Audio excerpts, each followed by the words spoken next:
जो उनकी मूल मांग है विपक्ष की? नहीं, बिल्कुल रखेंगे और मुझे लगता है ये बातचीत हो चुकी है, इसी आधार पर विपक्ष तैयार हुआ है चर्चा में भाग लेने के लिए। और ये कल ही तय हो गया था कि दोपहर 2 बजे इस पर विधेयक पर चर्चा होगी। और शायद इसलिए, हालांकि ओम बिरला ने जब आप लोकसभा की कार्रवाई शुरू हुई तो ये कहा कि भाई प्रश्नकाल हो जाने दीजिए, आप अभी 2 बजे अपन चर्चा शुरू करेंगे।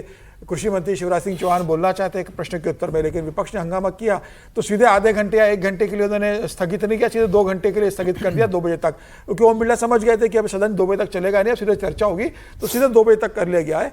तो विपक्ष अब मुझे लगता है 2 बजे चर्चा में हिस्सा लेना चाहता है, और लेकिन वो बताना चाहता था कि भाई अभी भी हम इस बात पर अड़े हुए कि अमित शाह जी अपना बयान दे।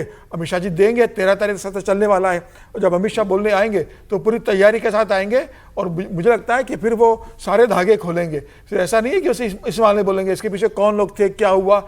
तथ्यों और तर्कों के साथ अमित शाह जी जब आते हैं सदन के अंदर बोलने, तो बहुत तथ्यों के साथ, तर्कों के साथ और पूरी तैयारी के साथ आते हैं। और मुझे लग रहा है कि विपक्ष जो उनके बयान की मांग कर रहा है, उन्हें मतलब तब लगेगा कि हमने अमित शाह जी के बयान की मांग क्यों की थी, क्योंकि अमित शाह जी जब आएंगे तो पूरे तथ्य सदन के सामने रखेंगे।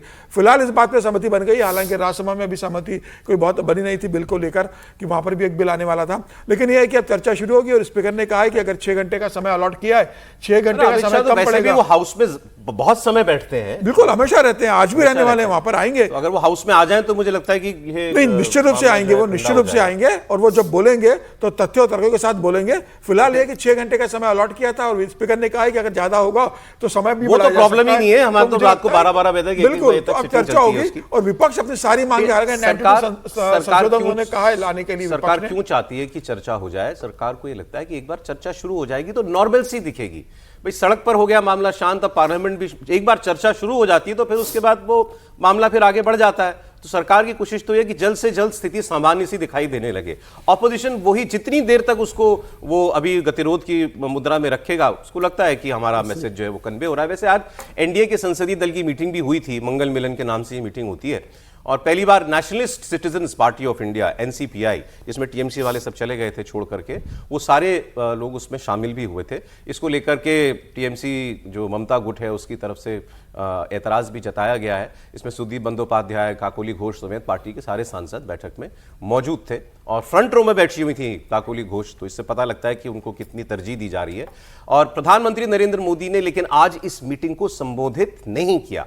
आज की बैठक में केंद्रीय मंत्री पीयूष गोयल और जेडीयू से ललन सिंह ने अपने विभाग से जुड़े विषय इसमें रखे।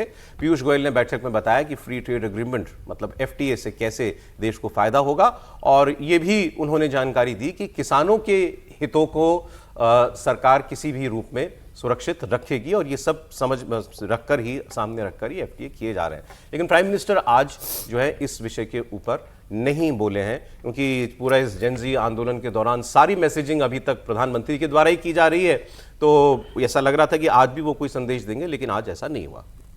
विजय जी बिल्कुल ठीक है, ये बहुत आपने महत्वपूर्ण बात की कि ये सरकार इसलिए चाहती है कि उससे नॉर्मलिटी हो जाए, जो पिछले 30-40 दिन से ये सब कुछ चल रहा था, आंदोलन, छात्र आंदोलन, और जब तक ये चलेगा तो वो बात खटकती रहेगी लोगों के दिमाग में कि भाई वो उस आंदोलन पर, उस सारी चीज़ों पर होगा।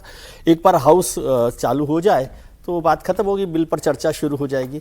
और इससे भी महत्वपूर्ण जो मुझे लगता है कि सरकार का जो अगला एजेंडा है सेशन का, उसके लिए वो ज़्यादा चिंतित है कि एक बार वो नॉर्मल आ जाए तो फिर वो वहां पर आगे बढ़े। आपको लगता है आगे बढ़ेगी? मतलब वो डिलिमिटेशन बिल, महिला बिल, और भी बहुत सारी चीजें होती है, जैसे अभी वंदे मातरम को लेकर भी राज्यसभा में आप डिलिमिटेशन पे, सरकार के पास तो बहुत सारा एजेंडा होता है ना, तो डिलिमिटेशन ही नहीं, वंदे मातरम पर भी अभी राज्यसभा में जब चर्चा होगी तो हंगामा होना है, एफसीआरए आना है, तो इसलिए बहुत सारे बिल ऐसे हैं। डिलिमिटेशन तो मुझे नहीं लग रहा कि अभी सरकार लाने की तैयारी पूरी तरह से कर रही है, लेकर आ जाए तो अलग बात है, क्योंकि लेकर भी आएगी तो फिर वो चला जाएगा। देखिए ये सारे बिल तो, सारे के सारे बिल वैसे ऐसे हैं जिन पर विपक्ष एजिटेट होगा, इसलिए वो चाहते हैं कि सामान्य माहौल। क्या सरकार ऐसे बिल रखेगी आगे? वंदे मातरम वाला तो रखा ही हुआ है, एफसीआरए पर खूब घमासान होना है, इसमें कोई शक नहीं है। अब ये डिलिमिटेशन बिल, महिला बिल, ये सदन में लाने की तैयारी थी, ऐसी जानकारी सत्र की शुरुआत में हमको मिली थी। लेकिन बाकी वो जो वो पीएमसीएम बिल था और वन नेशन वन इलेक्शन, तो उसकी रिपोर्ट नहीं आ रही है, ये क्लियर हो गया,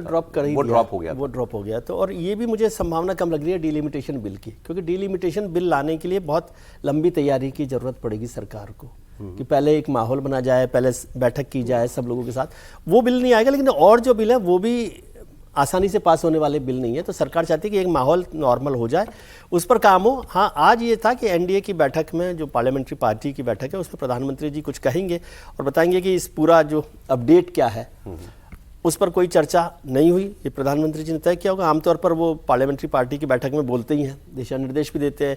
पिछला जो रिकॉर्ड है, और ये पहली बार हुई है बैठक, पिछले जो आंदोलन का जो पिछला मंगलवार को जो बैठक हुई थी, उसके बाद इनका तो बोले थे प्रधानमंत्री। हाँ, तब बोले थे। धर्मेंद्र प्रधान का इस्तीफा हो गया, तो उसके बाद आज धर्मेंद्र प्रधान साहब आए भी नहीं थे वहां पे बैठक में। वो तो भुवनेश्वर में है, अभी हम तस्वीरें दिखाएंगे। आज भुवनेश्वर में भी उनका बड़ा जबरदस्त स्वागत हुआ है। इसको लेकर के भी हम लोग बात करेंगे। उज़्बेकिस्तान के साथ है, संघ के सरकार दत्तात्रेय उज़्बेकिस्तान के साथ आज वो वहां पर हैं।